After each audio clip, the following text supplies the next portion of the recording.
RTGA, mieux qu'une chaîne, un monde.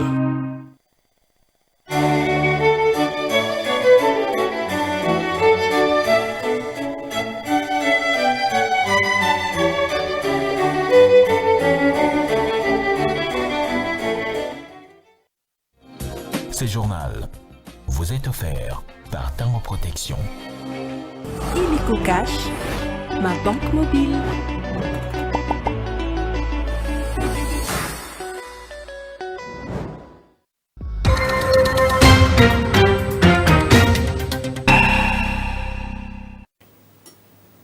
Mesdames, Messieurs, bonsoir et merci si vous nous rejoignez dans cette grande édition vespérale. Tout de suite, les titres. Plusieurs quartiers de Kinshasa sont sous l'eau ce samedi après la pluie qui s'est abattue dès les premières heures de la journée. La circulation était fortement perturbée sur le boulevard Triomphal près du Palais du Peuple. Ces inondations surviennent alors que les travaux de curage de caniveaux avaient été lancés par les autorités locales il y a quelques jours.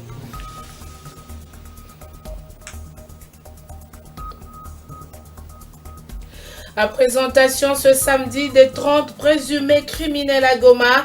Ces derniers ont été arrêtés avec plusieurs armes lors des opérations de blocage menées conjointement par la police nationale et les forces armées de la République démocratique du Congo.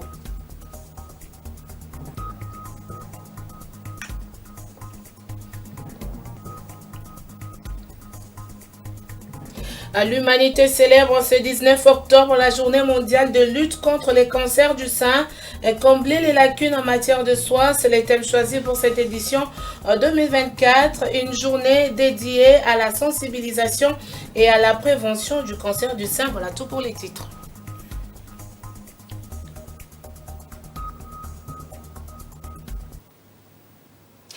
Merci d'avoir choisi la RTGA pour vous informer. Je l'ai dit tantôt, plusieurs quartiers et routes de la capitale sont inondés et impraticables suite à la pluie qui s'est abattue sur Kinshasa ce samedi matin.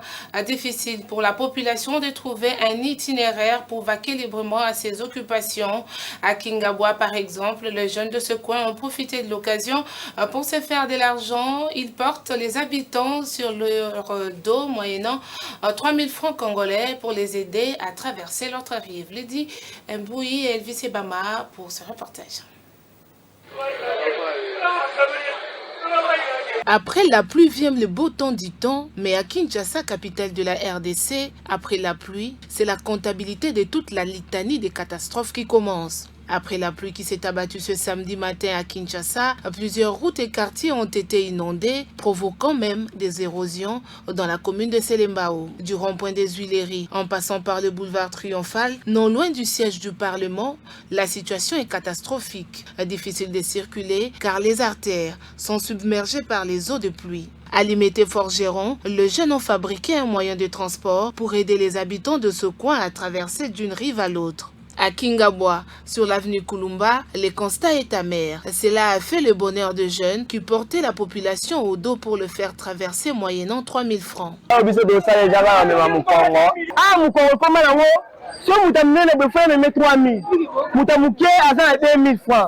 Une situation déplorée par les habitants de ce coin de la capitale.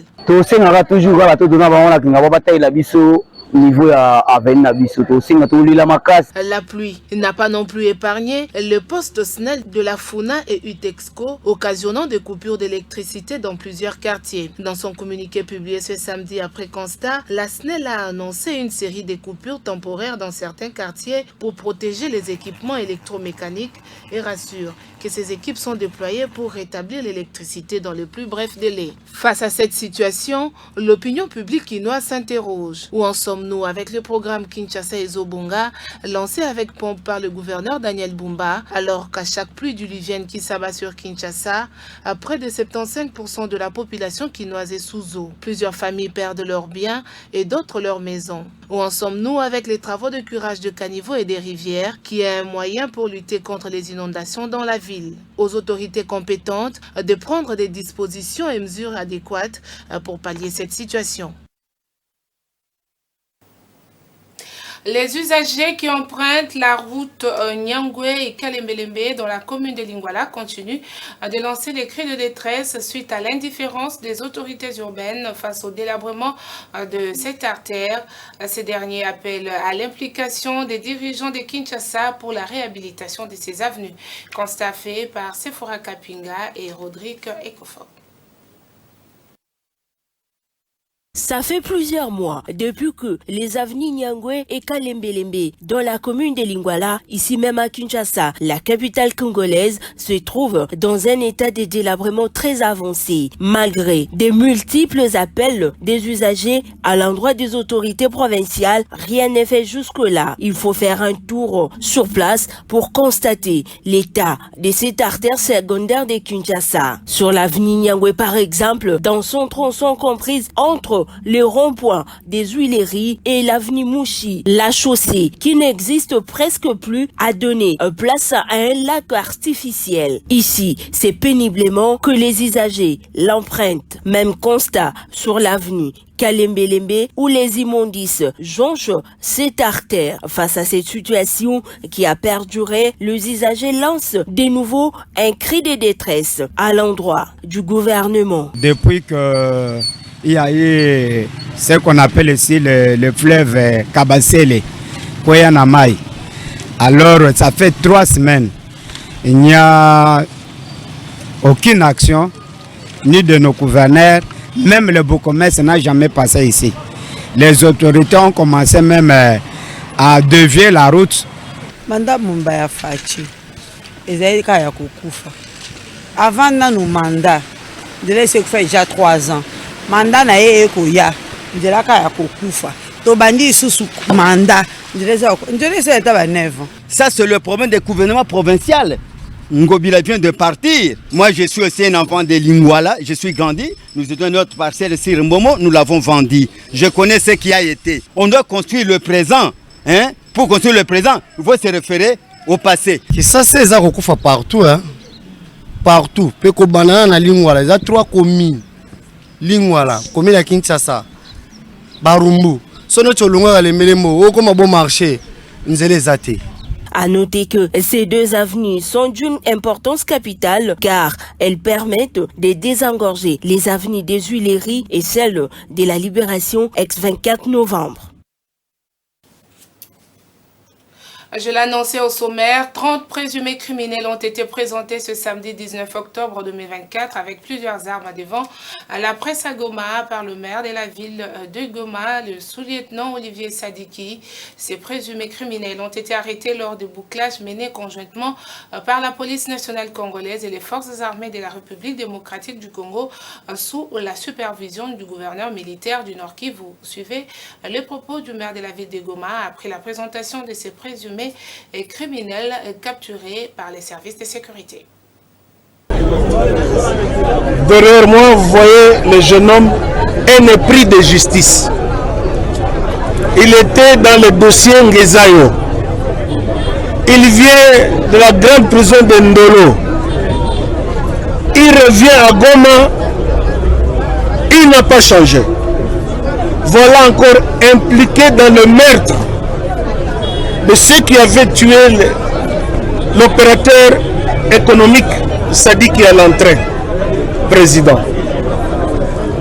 Ceux qui étaient des fouillards, nous venons de les récupérer. Donc l'équipe est presque complète pour que la justice fasse mieux son travail. Et bientôt vous aurez le résultat de la justice. Voilà, bravo, bravo, bravo à la communauté de renseignement. Bravo aux vaillants militaires qui sont avec moi sur le terrain et d'autres personnes. Il a reçu l'argent pour tuer un autre compatriote. Avec la 34e région militaire, nous sommes sur le terrain et chaque semaine vous voyez le résultat. Les biens volés sont là, la télévision, les postes de télévision, les habits, les salons. Et ce qui est plus grave, lorsque nous demandons à notre population d'être vigilante, regardez, on a dénaturé le colis de sacs de braise et d'haricots. Trompe-l'œil, on met un peu d'haricots, on met un peu de cossette de manioc, mais à l'intérieur, vous venez de voir, c'est du chanvre. Voilà, même les armes peuvent passer de cette manière-là. Alors nous demandons à notre population de rester vigilante, la vigilance tout azimut.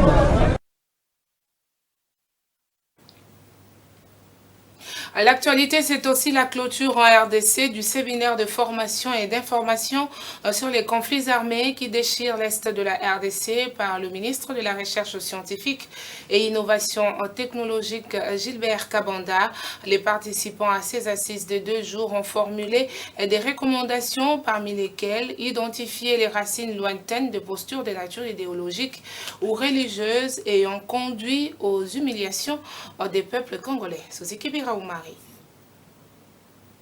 Des recommandations ont été formulées par les participants à l'issue du séminaire de formation et d'information sur les conflits armés qui déchirent l'Est de la République démocratique du Congo. Ils ont pris, à cet effet, l'engagement de poursuivre l'effort intellectuel tendant à identifier les racines lointaines des postures de nature idéologique ou religieuse ayant conduit à légitimer les pratiques d'humiliation et de personnalisation des peuples congolais. Bien plus, ils appellent à une augmentation immédiate des moyens militaires pour lutter contre la coalition M23, AFC, RDF et les groupes armés qui endeuillent les Congolais de l'Est tout en s'adonnant au pillage des ressources. Les participants ont également plaidé pour l'obtention d'une aide humanitaire immédiate et soutenue en faveur des personnes en situation de détresse ayant fui les zones de conflit et qui vivent dans des camps de déplacés. Ils appellent à une intensification des efforts de paix et de stabilisation sans lesquels aucun plan de développement n'est envisageable. Considérez-vous donc à partir de maintenant comme membre de l'état-major arrière, je dis bien, de lutte contre la guerre à l'est de notre pays. Je suis donc heureux de commencer, mais je serai plus heureux lorsque, après votre séminaire,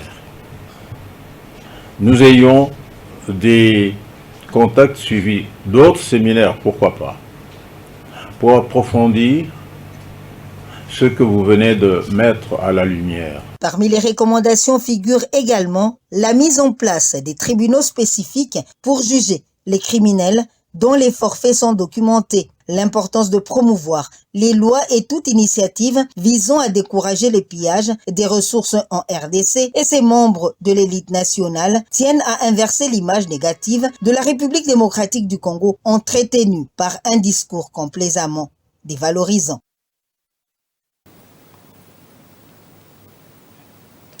De son côté, la première ministre Judith Suminwa Tuluka a rencontré son homologue belge Alexander De Croo à Bruxelles. Ce rendez-vous a eu lieu le 18 octobre en marge de sa participation à la 10e édition du Forum Rebranding Africa.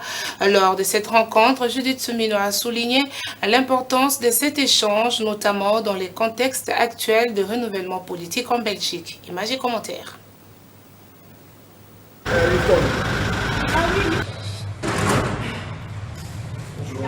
Bonjour. Voilà. La première ministre Judith Suminwa Tuluka a échangé le vendredi 18 octobre 2024 avec son homologue belge Alexander De Croo à Bruxelles. Ce rendez-vous a eu lieu en marge de sa participation à la 10e édition du Forum Rebranding Africa. Lors de cette rencontre, Judith Suminwa Tuluka a souligné l'importance de cet échange, notamment dans les contextes actuels de renouvellement politique en Belgique. Elle a mis en avant les défis qui jalonnent les relations bilatérales entre la RDC et la Belgique, affirmant qu'il était crucial d'aborder ces questions pour avancer ensemble. Ça a été juste un échange entre le Premier ministre belge actuel. Vous savez qu'il y a tout un processus de renouvellement au niveau de la Belgique, mais c'était quand même important, lors de mon passage ici en Belgique, de pouvoir nous rencontrer, de discuter de nos relations bilatérales entre la République démocratique du Congo et la Belgique. Et donc nous avons profité de ce moment pour faire cet échange-là par rapport à tous les enjeux qu'il y a entre nos deux pays. Et je pense que aujourd'hui, nous sommes dans une position où la Belgique est en train de nous voir aujourd'hui en tant que partenaire plutôt qu'autre chose. Et nous sommes vraiment dans un processus de partenariat gagnant-gagnant.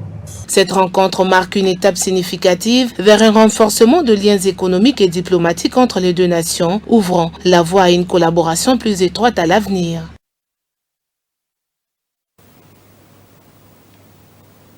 Dans un autre chapitre, les élèves des établissements publics de Butembo dans la province du Nord Kivu reprennent le chemin de l'école ce lundi 21 octobre 2024. Le pourparler entre les directeurs provinciaux de l'éducation nationale et nouvelle citoyenneté du Nord Kivu 2 et les inspecteurs ont abouti à la suspension de la grève des inspecteurs. Reportage de Elvis Ivama.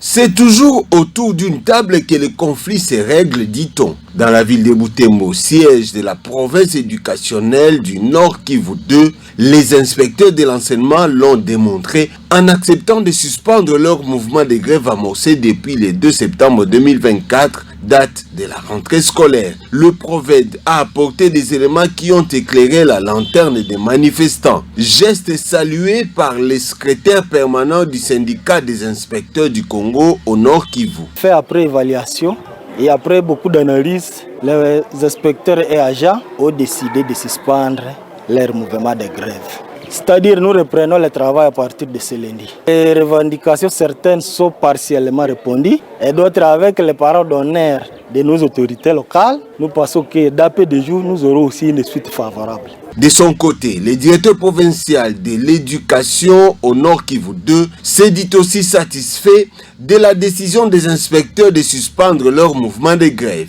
Nous avons supplié, nous les avons informés, les informer aussi le niveau de démarche au niveau du gouvernement, du Parlement et de ce qui concerne les problèmes au niveau local, nous devons chercher des solutions au niveau local. C'est pourquoi ils viennent de nous promettre d'élever leur grève. Demain, ils seront en activité, en train de travailler, en train de suivre les enseignements, en train de sensibiliser les enseignants qui traînent dans la rue, de rejoindre leur milieu naturel qui est les classes. Et donc nous continuons à appeler les enfants, nous continuons à appeler les enseignants de rejoindre l'école parce que leurs revendications sont au niveau du Parlement. Il faut préciser que ces inspecteurs promettent de reprendre les cours le lundi 21 octobre dans tous les établissements publics. Dans la même veine d'actualité, la Fondation Vodacom a procédé en début de ce week-end à l'inauguration d'une classe numérique à l'Institut Bobokoli à Mbinza Delvaux dans la commune de Ngaliema. C'était en présence des élèves de cet établissement public, des officiels de cette école ainsi que des membres de la Fondation. Les détails dans ce reportage de Judith Bondo et Patou Bonyoko. Des trésors jaillissent, des ordinateurs pour tous, beaucoup en bénissent. Vos élèves portent sur l'univers, les horizons s'ouvrent plus de nuit. Après quelques récitals de poèmes des élèves, les préfets des études de cet institut qui encadre les enfants a remercié la Fondation Vodacom pour l'acquisition de cette salle numérique. Ces jours de remise des clés, fruit d'un engagement profond de l'Église de Jésus-Christ des Saints des derniers jours et l'inauguration de la salle numérique dont de la Fondation Vodacom représente bien plus qu'un simple transfert de bâtiments et d'équipements. C'est un symbole de renouveau, un symbole d'espoir, un symbole de vision pour notre école et pour notre communauté dans la commune de Ngaliema. De son côté, la responsable de la Fondation Vodacom a dans son mot réitéré l'engagement de sa structure à connecter les élèves vers un monde numérique. Nous avons apporté le numérique. Ça veut dire que l'élève qui est à Bobokoli a maintenant le même standard que l'élève qui étudie aux États-Unis. Cette cérémonie s'est bouclée par la visite des bâtiments réhabilités de la salle informatique avant la coupure du ruban symbolique marquant ainsi l'inauguration de la salle numérique. Au Kwilu, plaidoyer pour la mobilisation des ressources en faveur de la campagne de distribution gratuite de moustiquaires imprégnés d'insecticides. C'était au cours d'un échange qui a eu lieu ce samedi 19 octobre entre le gouverneur Félicien Kiwai et les autorités politico-administratives de la province. À plus de précision avec Niromukwa Kalumbo, notre permanent dans la région. C'est une réunion de plaidoyer à l'attention du gouverneur de province Félicien Kiwai Mwadi, ainsi que les autorités politico-administratives, dont le président de l'Assemblée provinciale, les membres du gouvernement provincial, les membres du comité provincial de sécurité et tant d'autres. Animé par le représentant du directeur du programme national de lutte contre le paludisme, Dr Ale Bokota Boseke, ce dernier a expliqué et fait voir à l'assistance que la campagne de distribution gratuite de moustiquaires imprégnés d'insecticides que compte organiser le ministère de la Santé publique, Hygiène et Prévoyance sociale ne saura pas couvrir toutes les 24 zones de santé qui comptent la province du Kwilu. Il y a nécessité de mobiliser aussi localement des moyens. Nous sommes très ravis d'être reçus par son Excellence, Monsieur le Gouverneur de province. Nous sommes venus pour un plaidoyer. C'est pour essayer d'expliquer à la province que nous avons une nouvelle manière de travailler. C'est à partir d'une stratification suite à la diminution des ressources au niveau global. Et cette stratification fera à ce que nous n'allons plus distribuer la moustiquaire dans toutes les zones. Et à partir de la stratification, il y a eu des zones qui vont bénéficier de la campagne de distribution de 1000 au niveau de la province et quelques zones qui ne vont pas en avoir la 1000. Renchéri par le projet Manager sans riz avec l'appui du Fonds mondial, Dr Patrick Kankou, la campagne de distribution de moustiquaires imprégnés d'insecticides à longue durée d'action qui doit avoir lieu bientôt se déroule dans un contexte où les ressources sont réduites. L'ONG IMA, représentée par le projet manager adjoint Dr Eric Nsassa, a abordé dans le même sens que son collègue de Sari. Au nom de la province du Kwilu, Félicien Kiwai Mwadi, gouverneur, a exprimé et rassurer la délégation venue de Kinshasa d'accompagner et de soutenir la campagne de distribution de moustiquaires imprégnés d'insecticides. Nous, gouvernement provincial, s'alignons à la vision du chef de l'État. Nous vous assurons la sensibilisation, l'accompagnement et la distribution des moustiquaires imprégnés.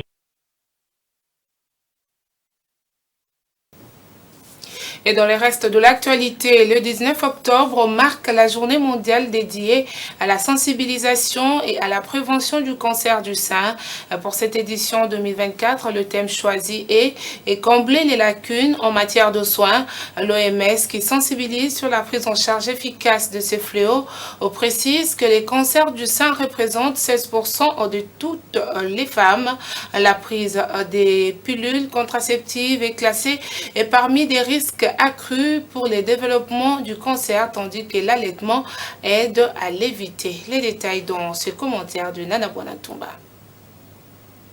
Combler les lacunes en matière de soins sur le thème de la journée mondiale contre les cancers du sein pour cette édition 2024, tout en reconnaissant les pouvoirs de la collaboration, les structures ou organisations de santé veulent, à travers cette campagne pour l'année 2024, faire comprendre les inégalités en matière de soins contre les cancers dans le monde. Selon l'Organisation mondiale de la santé, l'OMS, les cancers du sein représentent 16% de tous les cancers chez les femmes. Et depuis des années, la prévalence semble augmenter. Pour dépister un cancer du sein, c'est à 25 ans qu'un examen clinique, observation et palpation des seins est recommandé au moins une fois par an, quel que soit les niveaux des risques. Ces examens peuvent être réalisés par un médecin généraliste, un gynécologue ou une sage-femme. Les cancers du sein apparaissent le plus souvent dans les cellules tapissant les canaux. Ici, l'on parle des tubes qui transportent les laits des glandes aux mamelles. Le cancer du sein est la première des causes de la mortalité dans le monde. Il est le plus fréquent chez la femme devant les cancers du côlon et les cancers du poumon. Pour l'éviter, il faudrait privilégier l'allaitement, limiter la dose et la durée de l'hormonothérapie, limiter la consommation d'alcool et la cigarette. La prise des pilules contraceptives est classée parmi des risques accrus pour développer les cancers du sein. Les études menées mettent en évidence la responsabilité du dioxyde d'azote dans l'apparition du cancer du sein chez les femmes. Donc la pollution atmosphérique est associée à un plus grand risque du cancer du sein. Ce journal est terminé. Place au rappel de principaux titres.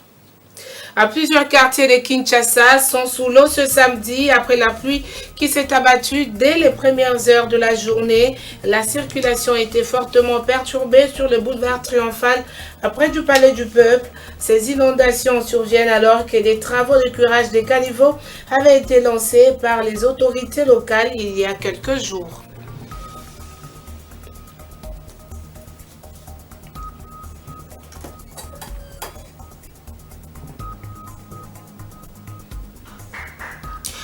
À présentation ce samedi des 30 présumés criminels à Goma. Ces derniers ont été arrêtés avec plusieurs armes lors des opérations de bouclage menées conjointement par la police nationale congolaise et les forces armées de la République démocratique du Congo.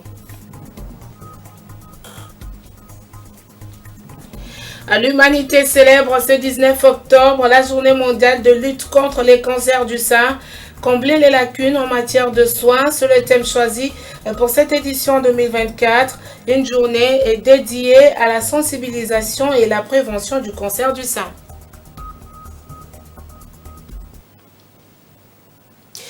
Complètement terminé. Merci à vous, mesdames, messieurs, de nous avoir suivis et bon suite de programme sur la RTG Haute.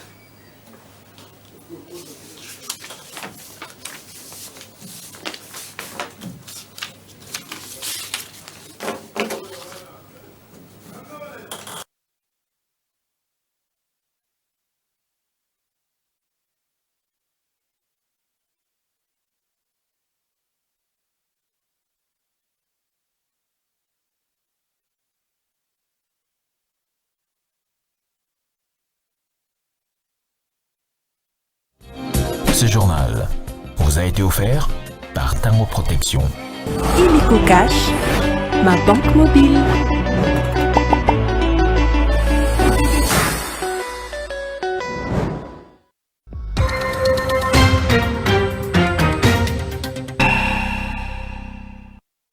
Mieux qu'une chaîne, un monde. RTGA, mieux qu'une chaîne, un monde.